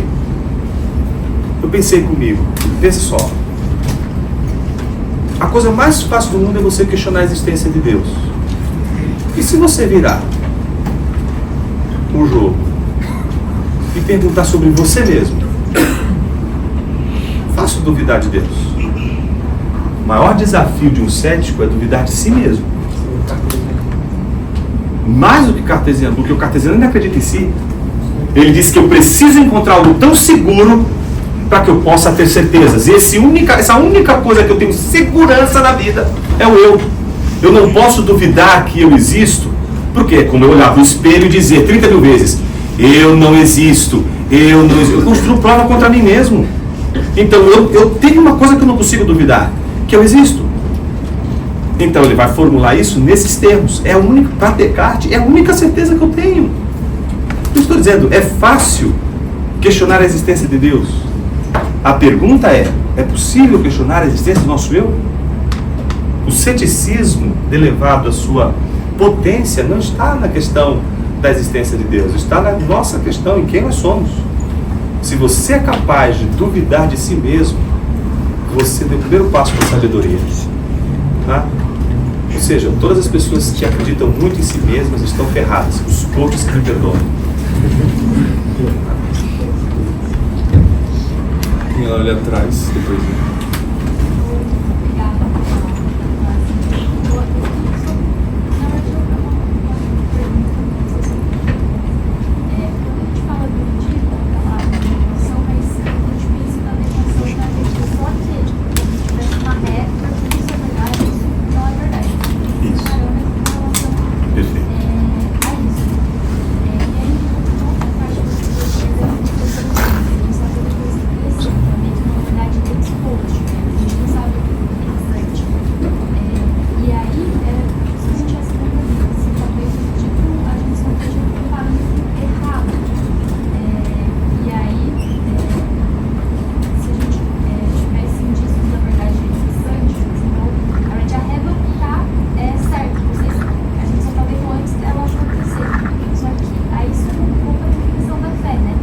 Isso. Eu acredito antes dela acontecer. Isso.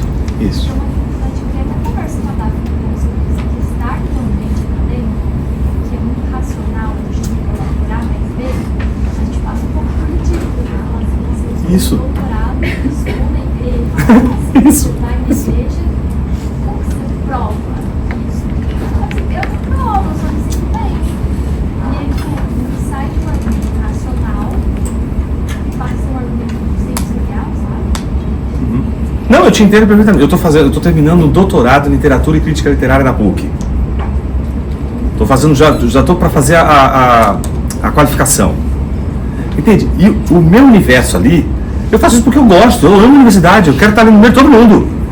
Entende? Mas todo mundo já sabe, já me viu no Instagram. Tá entendendo? Não tem como eu me esconder. Eu sou um ridículo ali mesmo. E todo mundo ali também é ridículo. Eu que preciso saber que todo mundo é ridículo. Então eu gosto desse segundo ponto que você colocou. Eu acho que o segundo ponto que você colocou, eu estou na mesma página que você. O primeiro ponto que você colocou é que eu acho que dá pra gente explorar um pouquinho mais, que é a questão da inadequação. E eu tenho um critério, né? Muito boa essa pergunta, porque eu sou inadequado para o quê? Ah, então o exemplo que eu dei foi de Saul e a armadura que Saul deu para Davi. Ah, então você tem uma armadura que cabe bem para Saul, mas não cabe para Davi. Entende? Mas qual é o objetivo? É derrubar o gigante. Quem foi que disse que para derrubar o gigante tem que ser com aquela armadura? Saul. O que Davi faz num primeiro momento? Ele aceita aquela armadura. E quando ele aceita aquela armadura e ele dá os primeiros passos, as ações dele são ridículas, né? Porque aquele desengonçado, não está no tamanho dele, está inadequado para ele. Mas por que ele ficou naquela posição de inadequação? Porque ele recebeu uma armadura que não cabia no número dele. Então tinha um elemento de fora que era apresentado para ele como o único meio pelo qual ele deveria lutar contra o gigante. Ele vai mostrar que não, tem um outro meio. E quando é que ele consegue mesmo de fato fazer o que ele faz? Quando ele rejeita aquela armadura, tá certo? E ele vai lutar de uma maneira que, caramba, ele podia lutar com armadura, ele vai lutar com... como é que fala? A lança. Esqueci o nome. A funda, né? Bolsa. Então, ele vai lutar de uma maneira que quem olha pra ele diz o quê? Que coisa ridícula. Entende? Só que agora ele está inadequado em relação às expectativas alheias, mas não em relação a ele. Ou seja, a conversão não te deixa menos ridículo. Ela te deixa o ridículo, em primeiro lugar, consciente, mas ao mesmo tempo agora não camuflado. Uma coisa é o ridículo, né, maquiado. Outra coisa é o ridículo, né, de cara limpa. Ou seja, uma coisa são miseráveis que não sabem que são miseráveis. Outra coisa são os miseráveis que sabem que são miseráveis. Tem consciência da sua miséria. A conversão, eu acho que ela está mais perto de uma consciência do que nós realmente somos do que propriamente um conhecimento absoluto e seguro sobre Deus. Eu tenho muitas dúvidas sobre Deus. Eu tenho muitas questões sobre Deus. Mas eu não entendo que as minhas questões sobre Deus são maiores do que meu amor por Ele. Aí eu tenho que mostrar um outro ser ridículo que me encantou, que é Agostinho. Esse é um cara mais ridículo que Agostinho. Se você pega as primeiras páginas de Agostinho, você vai falar, mano, que cara chato. Primeiro porque ele quer ser o melhor orador de Roma. Imagina, o cara passa em frente ao oratório, tem lá a imagem, esqueci o nome do orador, que era o maior de todos eles, celebrado depois por Quintiliano e etc. E ele diz assim, um dia vão derrubar essa estátua e vão colocar a minha. Ele se achava e dizia que era o cara e tal. Veja, olha que situação. Ele se apaixona por uma mulher que a gente sabe que é uma meretriz. Aí, de repente, essa mulher, eu acho que por razões muito claras, eu nem consigo culpar essa pobre alma. Eu digo, minha filha, ainda bem que você fez o que você fez, ela abandonou ele. Não é? Mas ele era um cara tão tarado, pensa uma alma tarada. Ele era um cara tarado, maluco na vida. Ele não conseguiu, não é, viver sem ela, e ela teve que ir para um outro lugar que ele não pudesse mais, né, encontrá-la.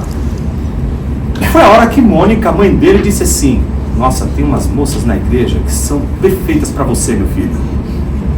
Na mesma hora ele vai para uma zona e vai procurar outras mulheres no meretrício. Eu não quero.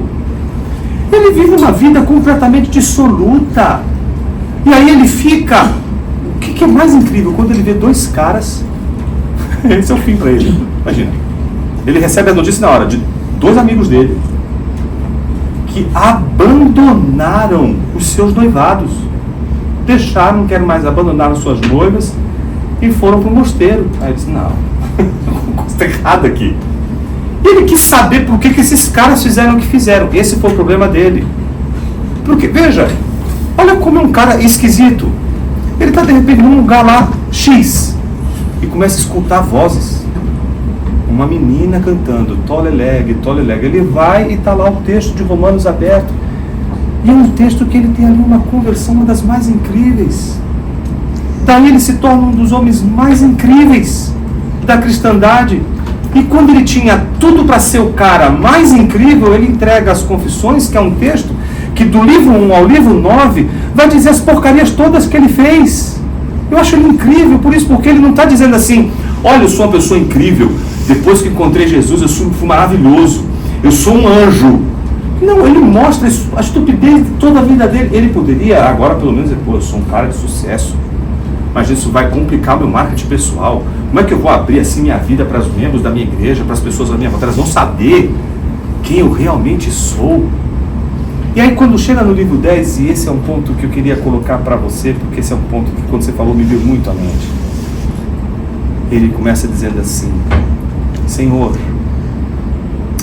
minha consciência não duvida, antes tenha certeza de que vos ama. Feriste meu coração com tua palavra, desde então te amei. Mas ele diz uma frasezinha na sequência, né? Sed quid amo cum te amo. Mas o que eu amo quando te amo?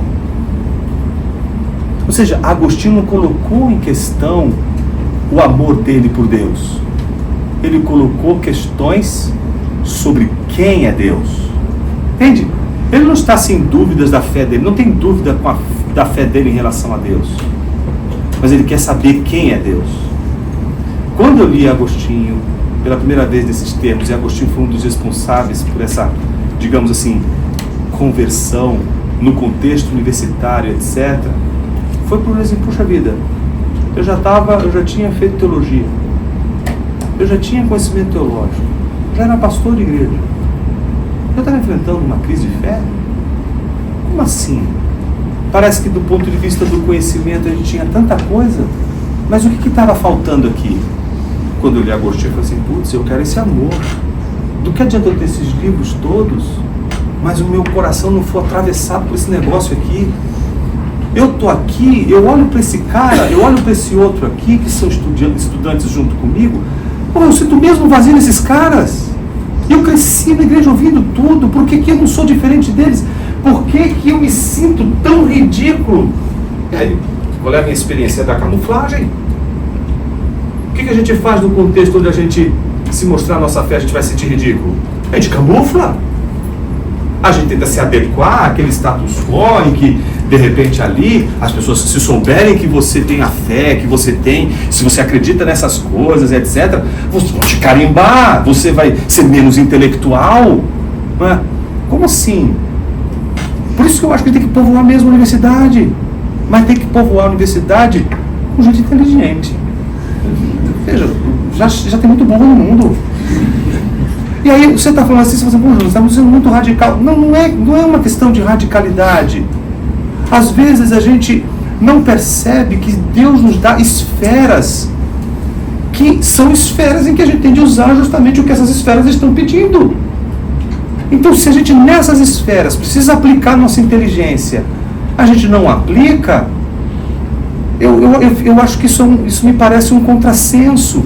Eu acho que a gente está fazendo papel de ridículo mesmo, e é o pior de todos, porque a gente está fazendo papel de ridículo sem saber que está sendo ridículo. Eu gosto dos ridículos, que sabem que são ridículos, e vão ser ridículos não porque eles se camuflam numa ridicularidade ignorada, mas numa ridicularidade que é resultado de um passo, de uma posição, de uma conversão, que torna eles conscientes de que a posição deles no mundo tem consequências. De que, diante, você pergunta do padrão, né? A inadequação, ela não diz respeito a quem eu sou, mas diz respeito ao que esperam de mim. Mas quem foi que disse que a universidade não pode ser povoada por gente de fé, e que pensa, e que usa a cabeça, e que influencia? Eu fico me perguntando, onde estão os homens e as mulheres de fé que estão produzindo textos, referência, entrando no debate, discutindo com elegância, não é com serrote enferrujado? Tem muita gente com serrote enferrujado. As pessoas não conseguem discutir ideias, elas estão discutindo paixões, elas estão indo para cima de paixões. A coisa está na pele. Então você não consegue sentar com pessoas que são ridículas como você. A única diferença é que uma é camuflada e a outra não. Às vezes a pessoa está mesmo camuflada. Mas o fato é que a gente está num contexto em que facilmente a gente pode ser carimbado. E a minha pergunta é, a gente vai aceitar a pecha de ridículo? Eu acho que ela é inevitável. O que é essa vergonhazinha que a gente passa perto do rei do universo pendurado no madeiro? Ridicularizado por Roma, ridicularizado inclusive pelos seus. Eu acho que esse ridículo que a gente passa é tão pouco, essa vergonha é tão pouca. Acho que devia ser mais. Então alguma coisa precisa mudar aqui. Eu sou inadequado, e a sua pergunta é ótima. Inadequado para quem? Quem é a medida? Os outros? Eu ou Jesus? Eu, quando olho para Jesus, eu sempre me sinto inadequado. Eu sempre digo, não dá. Eu olho para Jesus, a minha sensação é a sensação de um completo fracasso. E eu tenho a impressão de que é por isso que a gente é crente. Eu acho que o dia que a gente achar que a gente está adequado a Jesus, eu acho que a gente voltou a camuflar de uma maneira tão ridícula que só vai faltar a gente andar como o Henrique Cristo anda. Certo? Eu entendo que esse movimento de inadequação com Jesus, ele é importante para a vida. Deus nos deu Jesus e disse assim, ele é demais para vocês. E se vocês um dia conseguirem acompanhá-lo, não foi porque vocês conseguiram pensar e seguir os passos de Jesus. Tem algo a mais. Ou seja, esse algo a mais, eu estou me referindo aqui, que não, ele pode ter a ver com fé, ele pode ter a ver com razão. Ele não elimina nem fé e nem razão. É algo do amor. Esse amor a Deus, ele é uma coisa que, isso é uma experiência que, enquanto você não vivencia, você não entende o poder desse amor, o poder de transformação, de conversão que isso provoca na vida de alguém. Então, é isso, me parece. Suas perguntas me levaram a pensar, ir para esse lugar, essa zona cinzenta, mas que me parece ter ali uma florzinha nascendo ali no meio daquele deserto. E ela se chama amor. E é dele.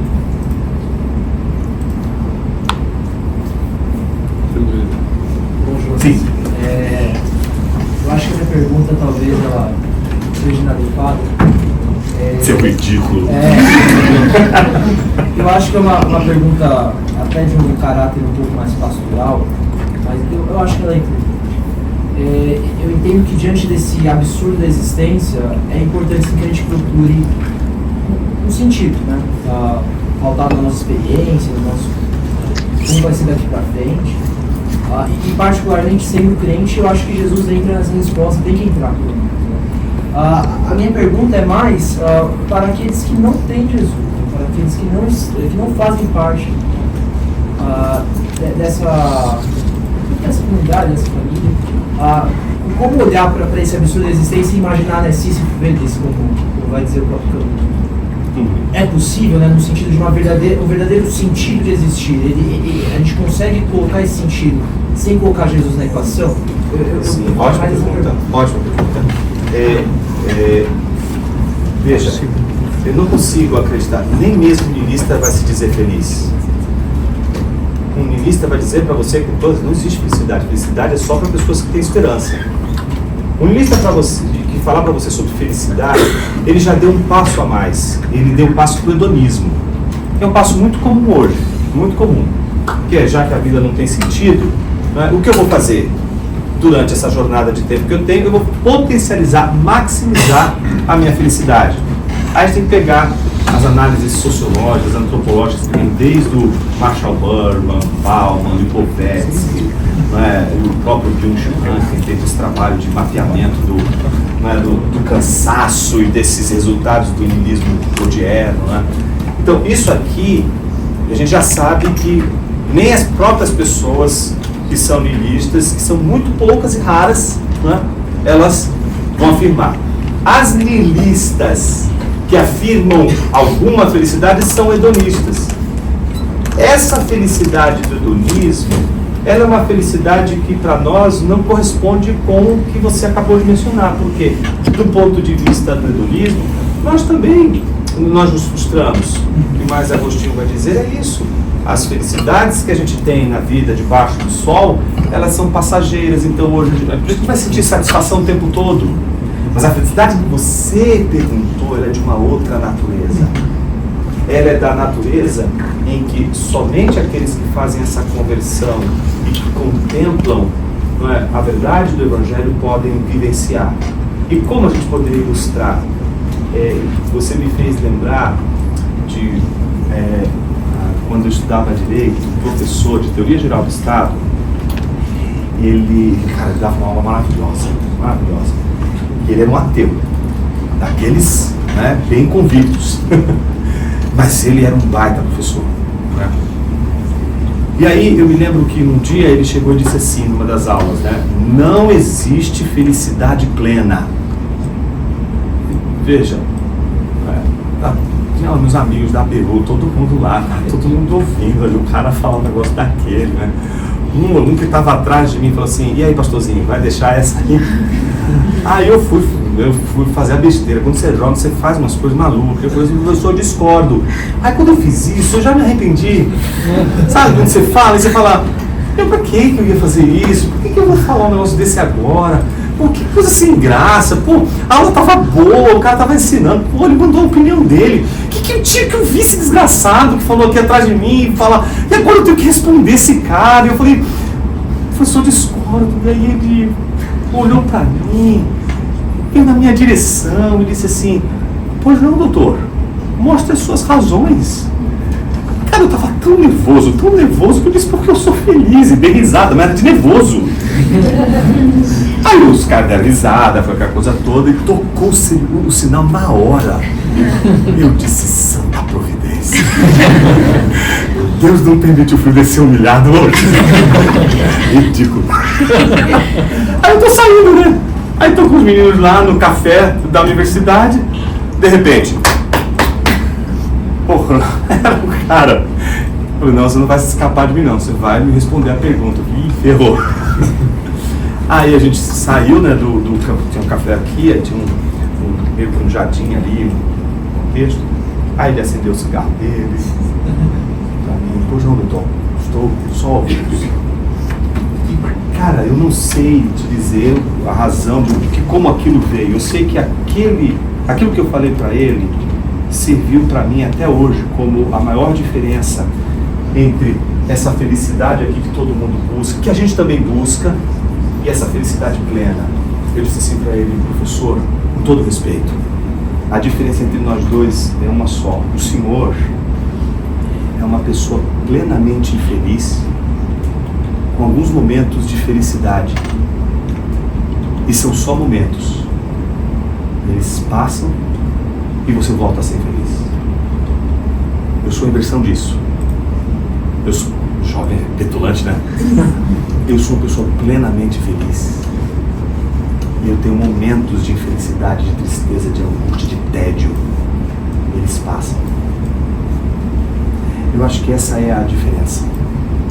A diferença não está no fato de que a gente também tem satisfações e felicidades na vida, desejos não cumpridos, mal-estar, eu queria ter isso, agora não tenho. Ok, como todos os seres humanos, a gente se sente infeliz por não ter as coisas que a gente gostaria de ter e não ter, por ser o que a gente não gostaria de ser, etc. Mas a despeito de tudo isso, quando chega de noite, a gente tem por quem orar, para quem orar e agradecer por todas as coisas. Por isso que na crise que eu vivi de fé, eu me perguntava exatamente isso: Senhor, se eu já estou no inferno, por que eu não creio mais em Ti? Por que eu Te amo? Como eu posso amar aquele que já me mandou para o inferno? Então esse era o meu embate. Como é que eu posso continuar lutando contra aquele que eu creio que já me mandou para o inferno por causa da minha falta de fé, porque eu já não acreditava mais? Então, por que eu continuo me preocupando? Por que eu continuo ainda sentindo? Sabe assim, eu tenho que prestar contas para o Senhor da minha vida. Mas eu não acredito que uma pessoa existe.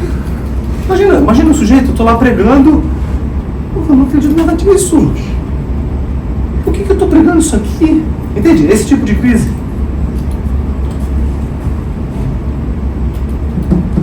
Então, é isso, eu acho que o caminho mais por aí. Se eu fosse te responder da melhor maneira, eu te dei o meu melhor aqui. E esse melhor acho que ainda tem muitas lacunas, mas eu acho que pelo menos dá um caminho. Temos ela aí? Sim. Eu agradeço muito pela palestra, gostei bastante. E o que mais gostei é isso que você falou de perceber que é ridículo, deixar de ser ridículo e ao mesmo tempo continuar sendo. Isso. E nessa linha vai a minha pergunta, porque no final do livro o homem ridículo ele fala, né, tipo, vou prosseguir e vai continuar na ridicularidade dele. Isso. Continuar prosperando e falando para as pessoas que é bom amar a próxima. Mas ao mesmo tempo, durante o livro, no começo dele, a menininha faz com que ele se toque de que ele é ridículo. E aquilo foi a mudança da chave da vida dele. Isso. Que aconteceu essa metanoia, né? Isso. E daí a minha pergunta é como ser essa menininha na vida das pessoas? Isso, Tipo, poder ajudar as pessoas a perceber como ridículas elas são e continuarem no mundo para poder amar e continuar prosseguindo.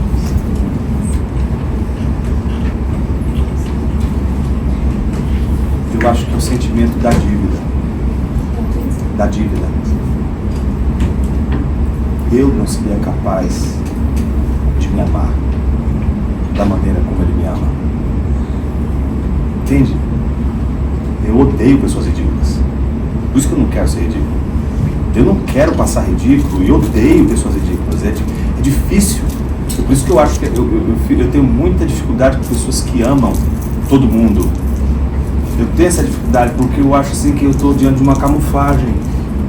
Tem pessoas que dizem assim, eu amo todo mundo, vamos ficar todo mundo bem, etc. Eu falo, meu Senhor, tá bom, então ame Satanás.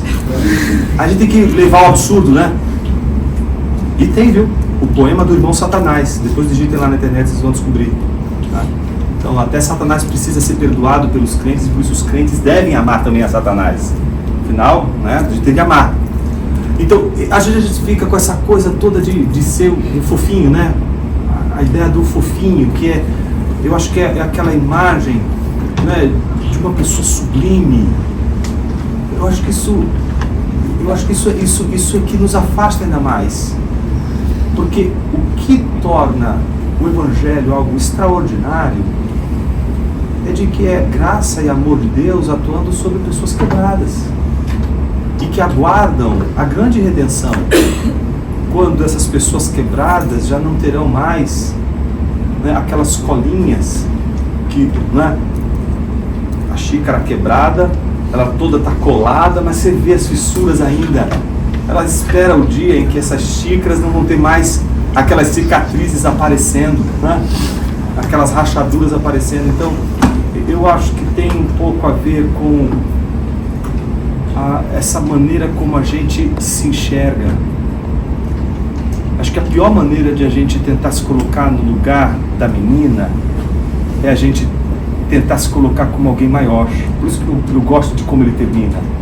Não é um pastor, não é um rei, não é um general, é uma criança muito pequena, muito, muito necessitada que transforma ele. Quando a gente vai para o homem do subsolo, você percebe que ele é o contrário. Ele se encontra com uma mulher que é a Lisa e ele humilha, ele quer impor-se, ele abusa dela, ele humilha, ele envergonha, ele usa, ele depois joga fora, descarta. Entende? A pessoa que estava ali para salvar ele, que era a grande redenção do niilista, ele não consegue. Então eu entendo que a melhor maneira da gente se tornar uma espécie de luz para as pessoas que estão à nossa volta é, em primeiro lugar, a gente não se enxergar como pessoas que não precisam, mas que precisam da mesma coisa que as outras pessoas com as quais você se dirige também precisam. Em outras palavras, como é que eu posso dizer para vocês hoje que vocês precisam de determinadas coisas se eu também não precisar delas? Quão ridículo eu seria se eu falasse para vocês que o que vocês precisam eu já tenho e não preciso mais. Ou seja, o que me move é que a mesma carência que vocês têm sobra também aqui. Por isso que é muito ruim pastores muito cheios, né? Eu acho que o caminho é o contrário, é esvaziamento total. Pessoas vazias, elas são mais interessantes, porque elas estão te oferecendo o que elas também precisam. Eu não estou te prometendo o que eu não preciso e que eu já tenho. Eu estou te prometendo o que eu preciso e ainda quero. E eu quero ouvir pessoas que também façam isso, que também me digam isso. Por isso que eu quero ouvir uma pessoa, seja ela madura, seja uma pessoa nova convertida, que ela me fale do Evangelho. Eu sou um pastor, mas eu preciso ouvir o Evangelho, como qualquer outra pessoa. Então, a sua fala ela é muito legal porque mostra pra gente o real significado do sacerdócio de todos os crentes. Ou seja, todos os crentes, todos aqueles que de alguma forma foram avassaladoramente tocados pela palavra, feridos pela palavra, transformados por ela, sabem que ainda precisam dela. A conversão não é um movimento final, ele é um movimento inicial. A conversão é apenas uma reviravolta. O final da história ainda está por vir. Nós ainda não chegamos no fim. Nós não estamos prontos.